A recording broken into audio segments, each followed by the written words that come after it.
नमस्ते। आज हम रिटायरमेंट प्लानिंग के एक बहुत ही दिलचस्प तरीके को समझने वाले हैं, खास तौर पर भारत के लिहाज से। इसका नाम है द रिटायरमेंट बकेट स्ट्रैटेजी।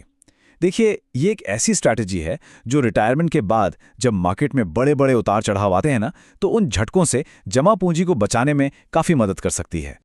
तो चलिए एक बहुत ही अहम सवाल से शुरू करते हैं। सोचिए किसी का रिटायरमेंट हुआ और पहले ही साल में मतलब ठीक रिटायरमेंट के बाद ही शेयर बाजार बुरी तरह से क्रैश हो गया। अब सवाल ये उठता है कि ऐसी सिचुएशन में कोई अपने रिटायरमेंट पोर्टफोलियो को बचाएगा कैसे। और सच कहूं तो ये एक ऐसा डर है जो शायद हर रिटायर होने वाले इंसान के मन में होता ही है। इस डर के पीछे जो असली विलन है उसका नाम है सीक्वेंस रिस्क। अब ये सुनने में थोड़ा टेक्निकल लगता है, पर इसका मतलब बहुत सीधा है। ये वो खतरा है जब किसी को गलत टाइम पर, मतलब जब मार्केट गिरा हुआ हो, तब अपने रिटायरमेंट फंड से पैसे निकालने पड़ जाएं। अगर ऐसा हुआ ना, तो पोर्टफोलियो का रिकवर करना बहुत मुश्किल हो जाता है और जमा पूंजी बहुत तेजी से खत्म हो सकती है। अच्छी बात यह है कि इस बड़ी चुनौती से निपटने का एक बहुत ही कारगर तरीका मौजूद है। इसे कहते हैं 3 बकेट सॉल्यूशन। ये आपकी बचत के लिए कह सकते हैं एक सेफ्टी नेट की तरह काम करता है। तो चलिए समझते हैं ये है क्या। तो ये स्ट्रैटेजी करती क्या है? ये पूरे रिटायरमेंट फंड को मतलब कॉर्पस को टाइम और रिस्क के हिसाब से 3 अलग अलग बकेट्स या हिस्सों में बांट देती है। और मजे की बात यह है कि हर बकेट का एक बहुत ही साफ और खास मकसद होता है। तो ये तीनों बकेट्स मिलकर एक पूरे सिस्टम की तरह काम करते हैं। देखिए, सबसे पहले है बकेट 1। यह है लिक्विड बकेट। इसमें अगले 1 से 3 साल के जो भी जरूरी खर्चे हैं उनके लिए पैसा रखा जाता है। और क्योंकि ये पैसा तुरंत चाहिए, तो इसे सबसे सेफ मतलब लो रिस्क वाली जगहों पर रखते हैं। फिर आता है बकेट 2, जिसे हम इनकम बकेट कह सकते हैं। इसका एक ही काम है, जब बकेट 1 खाली होने लगे तो उसे वापस भरना। इसमें अगले 3 से 7 साल का पैसा होता है। और हाँ, इसमें थोड़ा सा मतलब मीडियम रिस्क लिया जा सकता है। और आखिर में है हमारा सबसे पावरफुल बकेट, बकेट 3, यानी ग्रोथ बकेट। यह है लॉन्ग टर्म के लिए, 7 साल और उससे भी ज्यादा। इसका मकसद सिर्फ एक है, पैसे को असल में बढ़ाना। तो जाहिर है इसमें सबसे ज्यादा यानी हाई रिस्क वाला इन्वेस्टमेंट होगा। ठीक है, तो अब देखते हैं कि इस पूरी स्ट्रैटेजी को खास तौर पर इंडियन माहौल में कैसे लागू किया जा सकता है, क्योंकि यहाँ की जरूरतें और मार्केट के हालात दोनों ही थोड़े अलग हैं। और यहाँ एक बहुत बड़ा फर्क समझना जरूरी है। देखिए, दुनिया भर में जो ग्लोबल अप्रोच है उसमें लोग अपने ग्रोथ पोर्टफोलियो में करीब 50% इक्विटी रखते हैं। लेकिन भारत में एक ट्विस्ट है। यहाँ महंगाई ज्यादा है, रुपए की कीमत भी गिरती रहती है। इन सब वजहों से एक्सपर्ट सलाह देते हैं कि बकेट 3 यानी ग्रोथ बकेट में 60 से 70% तक इक्विटी होनी ही चाहिए। तभी पैसा महंगाई को मात देकर असल में बढ़ पाएगा। चलिए इसे एक उदाहरण से समझते हैं। मान लीजिए किसी का रिटायरमेंट कॉर्पस 2 करोड़ रुपए है। तो इस स्ट्रैटेजी के हिसाब से एक अच्छा बंटवारा कैसा दिख सकता है? कुछ ऐसा।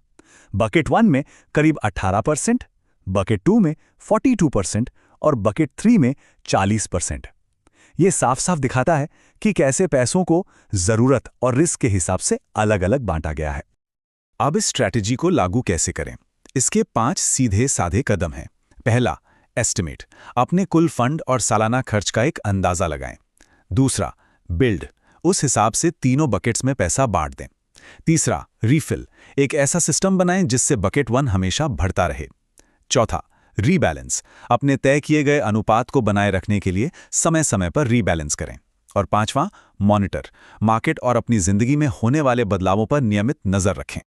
तो अब तक तो ये सब बहुत अच्छा लग रहा है, पर चलिए अब एक रियलिटी चेक करते हैं। हर स्ट्रैटेजी की तरह बकेट स्ट्रैटेजी के भी अपने फायदे और नुकसान हैं, और एक सही फैसला लेने के लिए दोनों को समझना बहुत जरूरी है।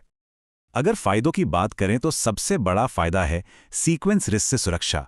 ये एक तरह की मानसिक शांति देता है कि कम से कम कुछ साल के खर्चे तो सेफ हैं, और लंबे समय में ये महंगाई से भी बचाता है। वहीं इसके कुछ नुकसान भी हैं। इसे एक्टिवली मैनेज करना पड़ता है। ये set it and forget it वाली चीज़ नहीं है। बकेट 1 में जो सेफ पैसा रखा है उस पर रिटर्न ज़्यादा नहीं मिलता, तो वो एक तरह की अपॉर्चुनिटी कॉस्ट है। और हाँ, जो लोग इन्वेस्टमेंट में नए हैं उन्हें ये थोड़ी कॉम्प्लेक्स लग सकती है। और हाँ, ये स्ट्रैटेजी सिर्फ कागज पर अच्छी नहीं दिखती, इसने असल दुनिया में खुद को साबित भी किया है। 2008 के भयानक ग्लोबल फाइनेंशियल क्राइसिस से लेकर 2020 तक के मुश्किल दौर में इस स्ट्रैटेजी ने 3.8% की सालाना विड्रॉल रेट को सक्सेसफुली बनाए रखा।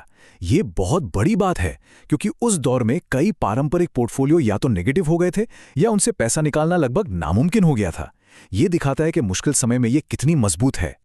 ये स्ट्रैटेजी भारत की कुछ खास चुनौतियों का भी हल निकालती है। जैसे आजकल फिक्स्ड इनकम पर यील्ड्स बहुत कम हैं, तो इससे निपटने के लिए पीपीएफ और डेट म्यूचुअल फंड का एक मिक्स इस्तेमाल किया जा सकता है। रुपए की कीमत में जो उतार चढ़ाव होता है, उससे बचने के लिए बकेट 3 में थोड़ी इंटरनेशनल इक्विटी भी जोड़ी जा सकती है। और अचानक जब महंगाई बहुत बढ़ जाती है, तो उसके लिए पैसे निकालने की योजना को थोड़ा फ्लेक्सिबल बनाया जा सकता है। तो अब सबसे बड़ा सवाल कि क्या ये स्ट्रैटेजी सबके लिए है? क्या ये हर किसी के लिए फिट बैठती है? चलिए देखते हैं कि किस तरह के निवेशक के लिए ये सबसे ज्यादा कारगर साबित हो सकती है।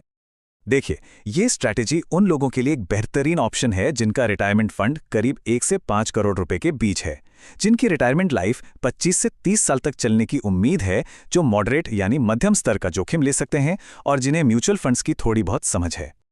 और आखिर में एक बहुत जरूरी बात याद रखने वाली है, ये बकेट्स कोई जादू की छड़ी नहीं है। ये बस सड़क के किनारे लगे गार्डरेल्स की तरह हैं। अगर अनुशासन ना हो तो एक फरारी भी क्रैश हो सकती है। ये हमें याद दिलाता है कि कोई भी रणनीति तभी कामयाब होती है जब उसे अनुशासन के साथ लंबे समय तक फॉलो किया जाए।